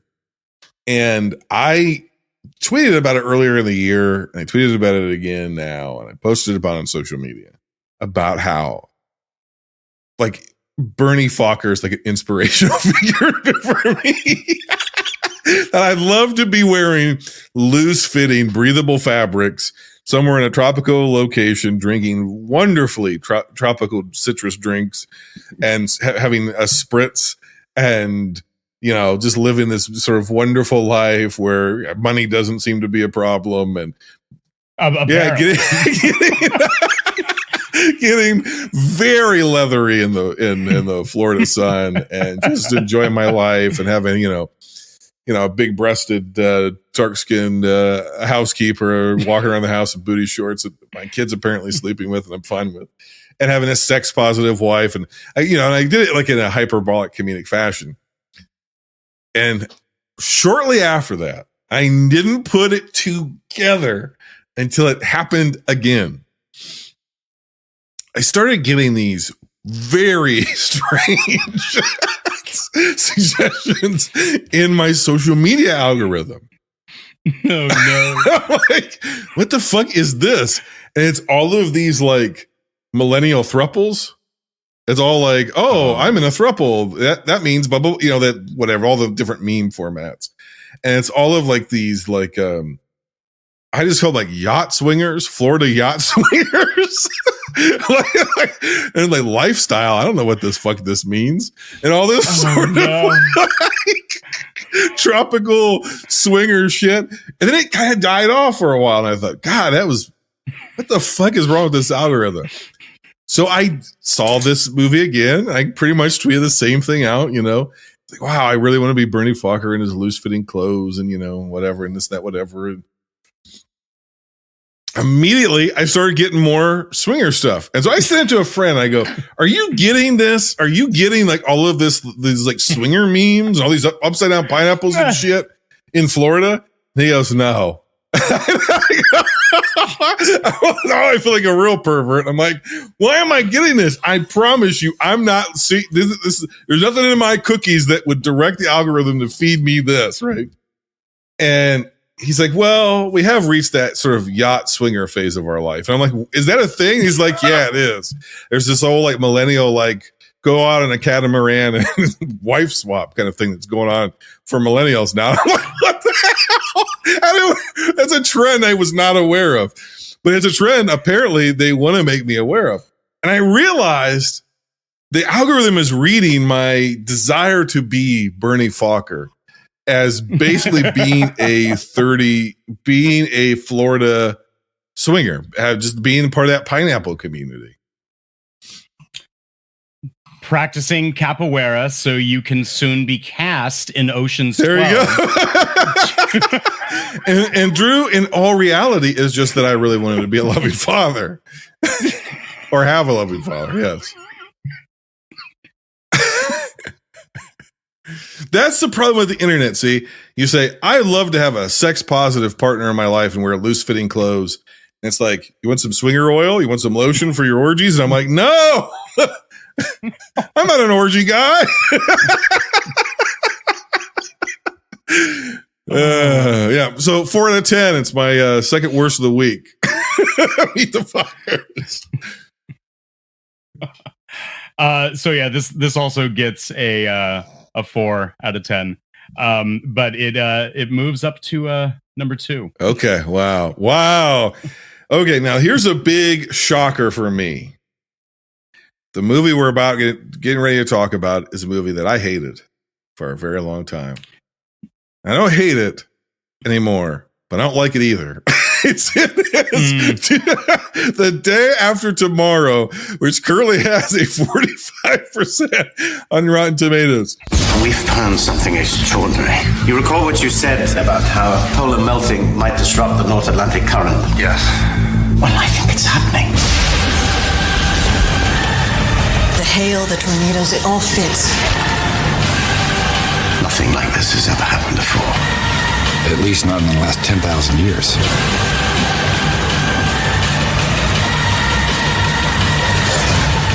Day After Tomorrow, May 28th, rated PG-13. Day After Tomorrow was directed by Roland Emmerich. It was screenplay by Roland Emmerich and Jeffrey Nashmanoff. It's a story by Roland Emmerich. It's based on the coming global superstorm by Art Bell, of all people. I'll get to him in a second. And Whitley Strieber. It's triumphant return of Ian Holm, last seen in Return of the King. It's triumphant return of Jake Gyllenhaal, last seen in Spider-Man Far From Home. Triumphant return of Dennis Quaid, not seen since the days of Enemy Mine, I believe. It was released May 24th, 2004 on a budget of $125 million. The film made $552.6 million. Dennis Quaid outruns climate change to save Jake Gyllenhaal from the next ice age. Baby, it's cold outside, so there's no time to waste on love. I love those. I love your one sentence. They're fantastic, man. We could take Drew, you and I could take this act onto NPR. Let's do it. We could not do the orgy parts, but we could everything else that we could get on there. Although I have an inkling that the NPR crowd is also an orgy crowd, but that's just me. At one time, they're just a little quieter about it. At one time, Art Bell was America's highest rated late night talk show host. He had a famous show, which is Coast to Coast AM. I remember picking it up on a little red radio I had as a kid. I was supposed to be asleep at night. I'd have a flashlight and I'd get my little radio and I'd go under the blankets and I'd dial it in. And the two things that I would always listen to at night was Bob Larson, who's a grifter exorcist. I don't know if you've ever seen him. He goes around like casting demons out of people and whatnot in Holiday Inn conference centers. Oh, okay. He had a radio show where he was talking about how, your children would be possessed if they watched He-Man or Teenage Mutant Ninja Turtles. But he had a late night sort of vaguely evangelical conspiracy theorist radio show. Back when that didn't threaten our nation state, when it was just like a weird, quirky thing on AM radio. But the other guy was Art Bell, and Art Bell was just pure UFOs, pseudoscience. Again, back before that had the threat of destabilizing the minds of millions of Americans to the point of, domestic terrorism. It was just like this funny little thing. And he always said of himself, well, I'm an entertainer. It's all about entertainment. And he didn't really seem to believe any of it. And the show was rife with all kind of hoaxes where people would call in. And there's a famous thing where a guy called in and claimed that he was working for Area 51 and he was calling from there and they were going to come and get him. And then the line got disconnected and then the show went off the air early. And so it was real kind of pro wrestling sort of, blurring the lines between what's entertainment, what's real, and all this sort of stuff. But it was very, very popular. And many, many unhinged people took it as their true source of this is what's really going on in the world. Well, he wrote a book full of one of these conspiracy theories, which is essentially the idea of climate change. Now, I will say it's back in the old times, conspiracy theorists used to believe in climate change. So that was a good thing. It was like, what if climate change happened in a day? What if there was a superstorm and the entire global climate completely changed in like 72 hours? Rapid environmental transformation. What if the earth was completely re-terraformed? What the fuck will we do? That's the basis of this movie. The movie never really extrapolates beyond that. It doesn't make any sense. It's not very well made. It is cut and paste from Independence Day and Godzilla and every other Roland Emmerich movie he ever made or will ever make, apparently. But it gives us, I think, the closest we would ever get to Jake Gyllenhaal as Peter Parker.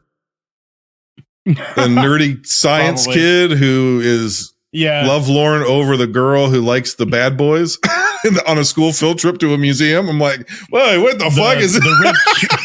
Is he Peter Parker? The rich hoity-toity kids going for academic decathlon. Yes. And it's an interesting film. I do love the coincidence that the movie originally was going to debut 5 months after Greta Thunberg had been born. I don't know if that. I don't know if that works for anything. But I'm loving these breadcrumbs.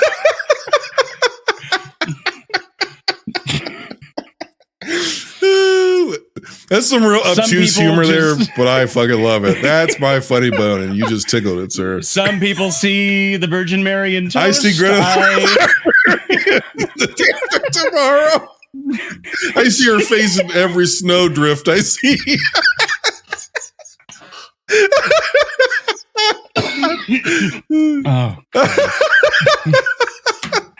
Oh shit. The couple at the television network or the Weather Channel or whatever the fuck that is, KTLA or whatever, who are like the whole scene of them like sneaking to have sex on the couch. And the music is so like the movie is played like the weather is in the building stalking it. So like, this is a slasher film all of a sudden. Why is the weather a slasher villain? As the janitor is just like slowly mopping up, and he's just like pokes his head out, and he's like, yeah, it's so weird. It's like, oh my, it's like, seriously, it's like, what are we saying that like the climate is the killer that's coming to get them in the holes? Didn't make any sense, but it was obviously really fucking funny. I mean, obviously this is that precursor idea for Shyamalan to do The Happening. Like it's the planet coming for us. Yes. Do we know what Greta thinks of The Happening? Has she ever commented publicly on it? I don't know. I have no idea. I think it's funny where, again, it's more humorous to me because, again, I've been like rewatching Will and Grace. So now we've had the mother, and then we've had Tim Bagley, who was the news reporter who got plowed by the billboard of a lady. So he's also in Will and Grace, and I'm just like seeing faces, and I'm like, oh. Okay. Are you going to make it all the way to the Will and Grace reboot, or are you going to tap out before then? I'm already on the Will and Grace reboot. Okay. An invading alien army targeting city centers and critical parts of society, buildings, structures, historic monuments, makes some degree of sense, right? They've observed our planet. Sure. They know where these critical points on the planet are. If we take out these key city centers, these capital cities, these famous cities, these well-resourced cities, we'll sort of, cripple this planet. That kind of makes sense. So UFOs hovering over the White House, blowing shit up. Okay, got it. Tornadoes targeting Los Angeles monuments. Los Angeles. Yeah, Los Angeles monuments to obliterate them with a. The Hollywood sign is gone. It's completely gone. Capitol Records. Capitol Records. The idea of like the mean-spirited tornadoes coming down and wiping out all these landmarks is unintentionally comedic. No, what's worse about that is that after the tornadoes are over, you have an announcer on the radio or the news station saying like, it doesn't seem like anybody was hurt. And I'm like, no, right. So many people died. Are you kidding me? No one was hurt. No one seems to be hurt. Yeah. Shut up. The little boy with cancer. Did you see? Did you see? The doctor and me, did you see? Airplane 2, which is not good, would sort of take this, there's a little girl and she's sick on the back of the plane. And because that was from like the Irwin Allen and that ilk disaster movies, they always put a sick kid in the movie. There's always a sick kid who's got some kind of a fever and, oh my God, what are we going to do? And this season, I also covered Kids in the Hall Brain Candy, and they have Cancer Boy in the movie. And his name is literally Cancer Boy. Hi, I'm Cancer Boy, and all this sort of stuff. And my mind immediately flashed back to Cancer Boy from Kids in the Hall. There is no hope for me. This whole subplot about, well, this boy we can't get in touch with his parents and he needs this chemo. And look at his bald little head over there. I was like, this is so pandering. Can you read that? No, but I remember the pictures. My mom used to read it for me. Is she coming? And you're like, heartbreak. And I think one thing that's like the real humanitarian kind of moment in this film. And again, I don't think people are going to care less about the film if you don't have it, but it's nice to have in there. But also for like all of the things that are happening worldwide, it's hitting major landmarks. Yes. And again, this is where people are all like, okay, I know where New York is. I know where LA is. I've seen this too. But my brain also thinks, no, this is happening also in like rural Iowa. Where is my entire pasture of like frozen cows stuck together? Like I wanted like, again, some real world aspects, because something they don't necessarily address. And I'm sure some people got like their cows inside safely, some other livestock. But as Dennis Quaid had said, like, this is becoming another ice age. You just lost like 98% of your livestock worldwide. Like, how are you possibly gonna come back from this? So effectively. Yes. So okay, you know what I mean? That is my biggest problem with this. The movie is there's like, Mr. President, we have to evacuate the northern half of the United States. And he's like, well, what about we can't just abandon the people who are there. What about the people who are there? And Dennis Quaid goes, they're just going to have to ride it out.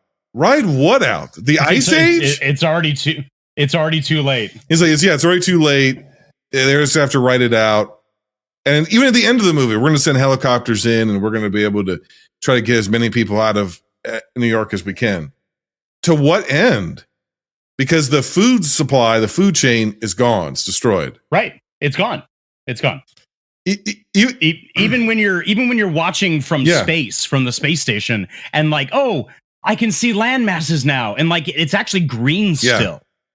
Like, it's still green. Now, I mean, like, if we're trying to, I don't know, maybe guesstimate that it was so cold that it flash froze the plants in a state of like, I don't know, completely keeping it as is, and then like defrosted and everything is okay again. But no, sorry, like everything should be everything dead. North of the equator is dead. Right. And everything north of the equator is now frozen. It's basically Antarctica, right? Indefinitely for millennia. more than half of the world's population is gone. Sure. All of the food supply is gone. Both on the meat end, the agricultural side from plants and farming and grains, and also from the animal husbandry side of it. It's all gone. It's all gone. So much fresh water gone. Clean water gone. Why continue living? It was like, oh boy, we made it through. You made it through what? And that's the other thing is like, you made it through this storm. I understand. The storm is the start of a new ice age. And also theoretically, another one of these storms could occur at any given time and could now affect the other half of the planet. Like they like the end of this, the true end of this movie would be if you really wanted to make this movie and say something or whatever, it would basically be like 2/3 of the planet is dead and the other third is probably going to die. It's over. Humanity is over. Life on Earth is over for probably another 1,000,000 years, 2,000,000 years. We're done. Like, but I know that's fucking bleak for like a summer blockbuster, but this juxtaposition between, like the opening with like the pilots freezing and falling out of the sky, that feels like something out of an X-Men movie from this era, right? Of like, and that's the one thing that there's usually like one thing that sticks with me in a movie. It was the helicopters crashing, and they're going like, "Do you know how cold it has to be for gasoline to freeze?" And I'm like, okay, so that's the one thing I remember. And that was, it's negative 150 degrees Fahrenheit and whatever. And they're like, the guy flash freezes. And I'm like, okay, that's like you half-ass expect a mutant to be down there and he down the planes and he's causing the storm because this is 20th Century Fox. So it looks like an X-Men movie. But then like tonally, it actually feels more like a 1960s Irwin Allen goofy, the Poseidon Adventure rides again sort of Disaster Tower Inferno sort of movie where it's a lot of the beginning of the end, the Mantis. Yeah, it's a lot of known actors and some sort of catastrophe. And there's the sick kid. It's got all of those cliches and all of those tropes.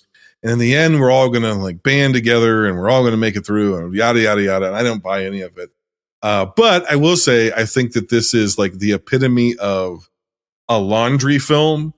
I think you look at the spectacle until you get bored, and then you go back to looking at your manties and folding them up, and then you're done. Yeah, no, I don't disagree with that. I think that if you understand that it's cold and there are things that are going to be problematic, and especially if it's like freezing cold and people are being frozen just by walking and trying to escape New York. And I understand movies got a movie, but timber wolves or wolves in general that were raised in captivity are not going to suddenly become feral again and like go run around. But see, wolves are Arctic creatures. So now that New York is the Arctic, the wolves have taken over again.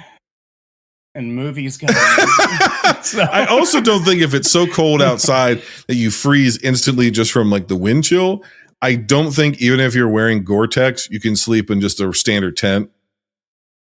No. Yeah. Them being outside where it's supposedly so cold that, I mean, maybe these tents are like, they look pretty fucking flimsy because they're just flapping in the breeze. And it's like gasoline froze, motherfucker. You're not going to freeze? And they're like inside and he's taking off, like, they're taking layers off. Thermals, and he's like drinking coffee. And I'm like, no, like, I mean, maybe it's like Everest quality, but we clearly saw the fact that like doors were freezing. That's over. Right. And what are the rules of the ice? That's what I need to know. You tell me what the internal logic of your movie is, right? Yeah. And if it's so fucking cold that steel is flash freezing and gasoline is flash freezing, gasoline that's been heated by an engine, right? This isn't just like ambient temperature gasoline. This is heated gasoline that's going through a fucking internal combustion machine is flash freezing in the air. I do not believe that Dennis Quaid's eyeballs are going to be fine if he lifts up those goggles for a second. I don't believe they're going to be okay with the fucking goggles on.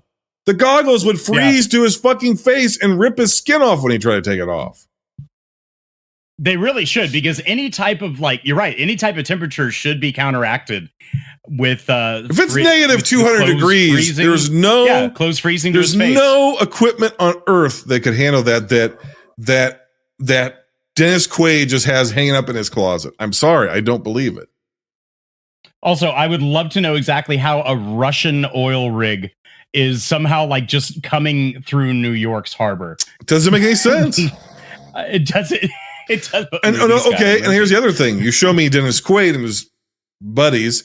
Okay, let's say I suspend my disbelief, and I believe that these Patagonia jackets or Columbia or North Face jackets these guys are wearing, they're special Arctic expedition gear that they've developed for Antarctica, and it can keep them alive for, you know, a period of time, not indefinitely, but it'll keep them alive for a period of time. Okay, fine. I will allow that. They're specialists. They're experts. I will allow that. Okay. And like you said, movie's got a movie. Jake Gyllenhaal wearing a pea coat and mittens and like newspapers on his feet, jumping around outside in New York, getting onto that ship. He's definitely dead. They don't have any of that gear. They're dead. They're dead. Also, like, how is the medicine inside this frozen ship? How is the glass not cracked and broken? Correct. Like, how is the medicine even still viable? Right. Like, if it's supposed to be, that's another thing. It's supposed to be stored at certain temperatures. And also, if it's like a medicinal pathogen, nope, it's dead. Sorry. Yeah, because it's penicillin. I could not, for the life of me, figure out. Okay, they're like, oh, we got the penicillin. Okay, I believe that. There's an entire infirmary in there. You should be taking absolutely everything you can carry out of that infirmary. Every aspirin, every pair of scissors, every piece of gauze, everything. You should, if you are somehow capable of going outside, getting the ship, and not fucking freezing to death in your pea coat, that's fine, or whatever. They should be scouring that ship for every available thing to burn. Is there oil? Are there oil drums in that ship? Because eventually you're going to run out of fucking books. You're going to want to have open barrels of fire in that fucking library just to survive. Like, and I know they're trying to rush it because the wolves are coming on the boat and it's causing a dilemma, but also, again, you gotta smile and nod and go and roll with it. But how the fuck did the wolves get on the boat? I don't know. I don't. And that, like, the key to one of these movies is to be entertaining enough that when the audience member is watching it, when those questions come up, they just go to themselves, nah, it doesn't really matter. Like, you think it and you go, it doesn't really work, but man, this is good, this is fun, or whatever. We're just gonna go with it. And I think they kind of like learned their lesson where later on into 2012, like, things were a bit more plausible. Like, they actually took the science seriously. The government has been secretly building these arcs and they're ready for it. Right. And I think they learned their lesson from like the end of the world kind of things. And we've had a multitude of these different style of films where it's, you know, been Armageddon and Deep Impact and yada, yada, yada. But this one, it just seems like, well, what if we just like threw a Yahtzee board outside and, you know, we took the dice that came up face first. Let's go there first. Yeah, it's this seems to, like, I hate to say, like, I don't think Roland Emmerich thought through this very hard because he's Roland Emmerich, but I really don't think he thought through this one very hard. I think it was this idea that it's an interesting idea for a disaster movie of like an ice age. Like, that's climate change. Sure. Okay, great. I got you. That's interesting. That's a great place to start, but to like try to, it's the illogical attempts at logic that make this movie not work. You either guys got to go, hey man, the moon is the fucking moon and it's falling and it might be hollow and there might be a spaceship in there and it might be a hologram for aliens. and that's our movie. Or you got to go, okay, well, Roswell's real and we've been studying their technology and they've come here and they're here to steal our resources and they're attacking our city centers, and like Independence Day is like a dumb movie, but it's got an internal logic to it in and of itself. Sure. And the characters in the movie seemingly serve a purpose. Other than Jake Gyllenhaal, I don't know. Honestly, I don't even know what purpose Jake Gyllenhaal serves in this movie, other than to be something for Dennis Quaid to go on a fetch quest for. Like, what is his point? Yeah. I mean, saving the marriage. I guess that's right. Yeah. I mean, that's kind of it. But like, I don't know. It's weird because like you have this weird little subplot where the boy has to prove himself to the dad, but then he also is really in love with the girl who's also on Akadak. And the weirdest, the most cringiest line in this entire thing is when preppy rich boy, while they're in the library, the girl walks off and he notices Gyllenhaal like eyeball her, and he just goes up to her and he's all like, dude, just go tell her how you feel. Why? Why? This is not necessary. Yeah. This is not a necessary moment at all. No, it isn't. I give it a 6 out of 10. It's my number 2 for the week. It's my second best. Yeah. I also gave it a 6 out of 10, but it goes to number 4. It's time for a recap. Coming in dead last for me is Shark Tale, 3 out of 10. Abysmal. Coming in number 4, Meet the Fockers, 4 out of 10. Just this side of abysmal. Very charming cast, not very charming jokes. Coming in number 3, Middle of the Pack, Troy, 5 out of 10. It exists. Coming in number 2, The Day After Tomorrow, 6 out of 10. Real dumb. Iron your shirts to it.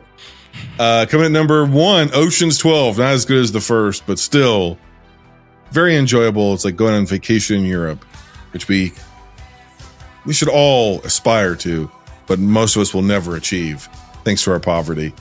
Enjoy the wealthy people enjoying what's theirs in life, which is Europe. 8 out of 10. Shark Tale for me at number 5. Honestly, you probably should save your money and actually go through an actual car wash. It might be more beneficial. Don't go through a car wash at the start of the next ice age, though. Oh, no. Oh. And then Day After Tomorrow, it takes number 4 with 6 out of 10. It's an interesting concept. I don't think it was really executed well. And you're right. I think I would have enjoyed it more if it was an X-Men movie where they were trying to bring down the planet. Oh, there you go. That could have been interesting. Troy takes number 3 with a 3 out of 5. It's just fun.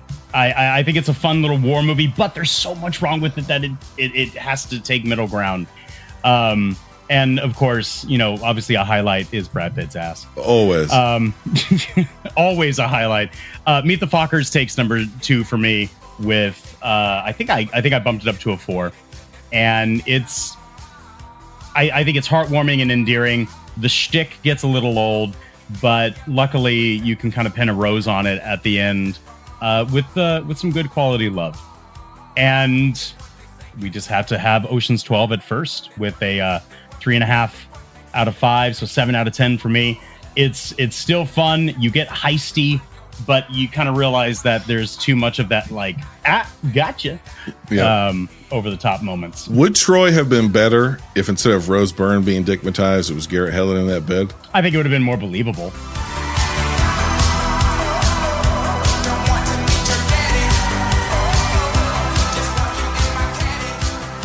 All right, Drew, when you're not here at Binge Movies watching mediocre films from 2004, where can the fine folks at home find you?